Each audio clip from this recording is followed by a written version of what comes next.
बिस्मिल्लाहिर्रहमानिर्रहीम। अस्सलामुअलैकुम प्यारे दोस्तों, आज के इस वीडियो में जानेंगे एक ऐसे हैरत अंगेज वाक़े के बारे में जिसे सुनकर आप भी हैरान रह जाएंगे।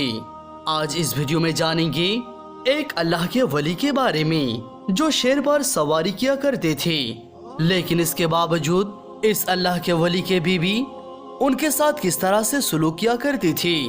तो इसे मुकम्मल जानने के लिए पूरे वीडियो को आखिर तक जरूर देखिएगा और हमारे चैनल को सब्सक्राइब करके ऑल नोटिफिकेशंस क्लिक कीजिए। तो चलिए शुरू करते हैं आज की ये कहानी। दोस्तों, तालकान में एक शख्स रहता था। उसे एक अल्लाह वाले बुजुर्ग से बेहद अकीदत थी। उन बुजुर्ग का नाम हजरत अबुल हसन खरकानी रहमतुल्लाह अलैह था। उस शख्स को हजरत से मिलने का बहुत ही शौक था, उनके दीदार का, उनकी जियारत का, उनसे बातें करने का, उनसे बहुत कुछ सीखने का। लेकिन तलकान और खरकान के दरमियान का जो रास्ता था वो भयानक जंगल का रास्ता था और उस रास्ते में जानवरों का डर, डाकुओं का डर उसे हमेशा इस सफर से रोक देता था, क्योंकि वो सफर बहुत ही भयानक और खतरनाक था और इसी वजह से वो ये सफर नहीं कर पा रहा था। लेकिन एक दिन ऐसा हुआ, शौके दीदार और शौके जियारत में आखिरकार उसने सामान्य सफर बांध ही लिया और खरकान की तरफ सफर के लिए निकल पड़ा। कई दिन और कई महीने पहाड़ों और जंगली रास्ते से होता हुआ, डाकुओं से लुटेरों से बचता हुआ एक लंबा और मुश्किल सफर तय किया। आखिरकार वो ये लंबा सफर तय करता हुआ खरकान पहुंच गया। खरकान पहुंचकर उसके दिल को इत्मीनान हुआ कि आखिर वो हजरत के गांव में पहुंच ही गया। लोगों से उसने मालूमात ली। हजरत बहुत ही मशहूर थे। किसी ने उसको हजरत का घर का रास्ता बता दिया। वो शख्स हजरत के घर पहुंच गया और बड़ी अकीदत और मोहब्बत के साथ उसने दरवाजा खटखटाया तो अंदर से हजरत की बीबी की गरजदार और कड़कदार आवाज आई, कौन है? ये सुनकर वो शख्स थोड़ा सहम गया। वो ये सोचकर आया था कि हजरत का घर है, यहाँ मैं दरवाजा खटखटाऊंगा तो अंदर से बड़ी प्यारी सी आवाज आएगी और फिर मेहमान नवाजी होगी, अंदर बुलाया जाएगा, इज्जत से बैठाया जाएगा। इसीलिए वो थोड़ा सहम गया और कहा कि मैं तालकान से आया हूँ और मैं हजरत का अकीदतमंद हूँ, उनसे बेहद मोहब्बत करता हूँ और उनका दीदार करना चाहता हूँ, उनकी जियारत करना चाहता हूँ, उनसे बातें करना चाहता हूँ और उनसे सीखना चाहता हूँ। तो अंदर से उनकी बीवी ने इसी करकदार आवाज में और कड़वे लहजे में उस शख्स से मुखातिब होकर कहा, ओ पागल इंसान, तुझे क्या जरूरत थी इतना लंबा सफर तय करने की और सिर्फ इस आदमी से मिलने के लिए इतना लंबा और मुश्किल सफर तय करके यहाँ आया है। ए कहाँ का हजरत और कहाँ का बुजुर्ग, तुमने शायद धूप ने बाल सफेद किए हैं। तुम्हारी अकल पर तो रोने का दिल करता है। तुम्हें कोई काम धंधा है कि नहीं? और ये आदमी कब से शेख बन गया? अरे जाओ भाई जाओ, अपना काम करो। उन्होंने तो सिर्फ धोखे का जाल बिछा कर रखा है।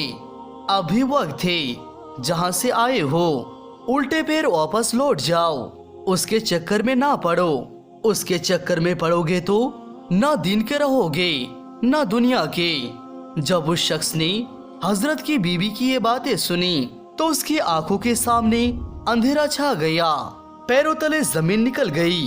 कहने लगा, हजरत को देखो और इधर हजरत की बीवी को देखो, इनके बातों को तो सुनो, इनके बातों को तो देखो। ये हजरत की बीवी है और इतनी बदजुबान, इतनी कड़वी और इतनी बदअखलाक। चलो मेरे बारे में इतनी सारी बातें बोल दी, कोई बात नहीं, मैं तो बर्दाश्त कर लूंगा। लेकिन हजरत के बारे में इतनी बुरी बुरी बातें की। हजरत के इल्म से तो सारी दुनिया जगमगा रही है, लेकिन हजरत के बीवी पर तो चिराग तले अंधेरा हो गया। वो शख्स हैरान और परेशान होकर हजरत की बीवी की बातें सुनकर उस घर से वापस लौट गया। लेकिन उसने ठान लिया था कि मैं इतना लंबा सफर तय करके आया हूँ, इतना वक्त लगा, महीनों का सफर तय किया, तो हजरत से मिले बगैर तो नहीं जाऊंगा और उनकी बीवी की बद इखलाकी का वजह तो जरूर पूछूंगा। वो लोगों के पास आया और हजरत का पता पूछा कि हजरत अभी कहाँ मिलेंगे। तो लोगों ने कहा आप जंगल में चले जाओ, हजरत इस वक्त जंगल में रहते हैं, लकड़ियाँ काटते हैं और लकड़ियाँ लाने के लिए गए होंगे, आप वहाँ चले जाओ।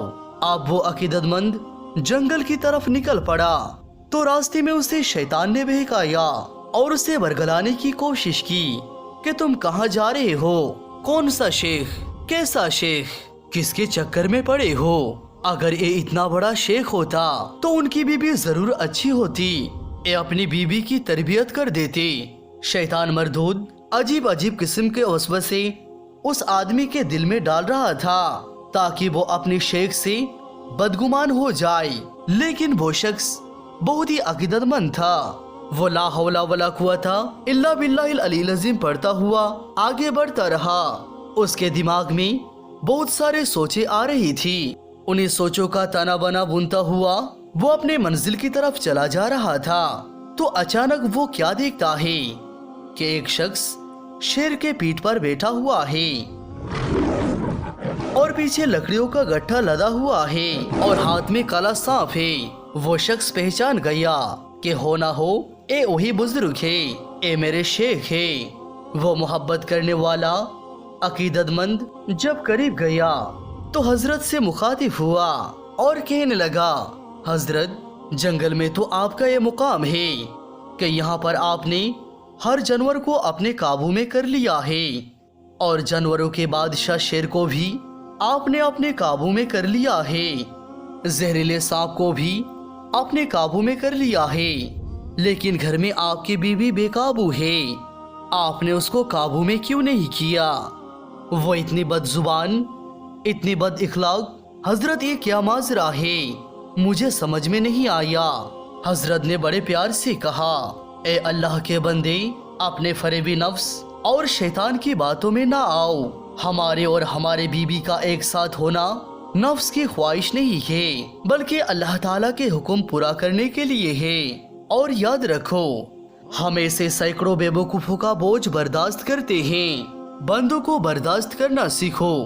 सब्र करना अल्लाह को बेहद पसंद है और अल्लाह ने जो मुझे ये मकाम अता किया है कि मैं इस शेर के पीठ पर बैठा हूँ और जो सांप मेरे हाथ में है जो मुझे काट नहीं सकता और ये शेर मुझ पर हमला नहीं कर सकता और ये मेरी नौकरी कर रहा है, ये सब कुछ कैसे हो रहा है, ये सब कुछ कैसे मुमकिन हुआ, क्या मैं आपको बता दूं। तो वो शख्स कहने लगा जी हुजूर, आप मुझे जरूर बता दीजिए। तो शेख कहने लगे ए मेरी बीबी की बदजुबानी बर्दाश्त करने के बदले में अल्लाह ताला ने मुझे ये मकाम दिया है। अगर मैं सब्र ना करता तो ये शेर मेरा फरमाबरदार ना होता। तो दोस्तों, एक कहानी से हमें ये सबक मिलता है कि हर हालात में सब्र और शुक्र करना चाहिए। अल्लाह ताला सब्र करने वालों के साथ रहता है और उन्हें सब्र के बदले में ऊंचा मकाम अता करता है। आखिर में अल्लाह ताला से दुआ है, या परवरदिगार, तू हम सबको सब्र करने की तौफीक अता फरमा और हमारे तमाम परेशानियों को तू तेरे प्यारे हबीब सल्लल्लाहु ताला अलैहि वसल्लम के सदके दूर कर दे। आमीन या रब्बुल आलमीन।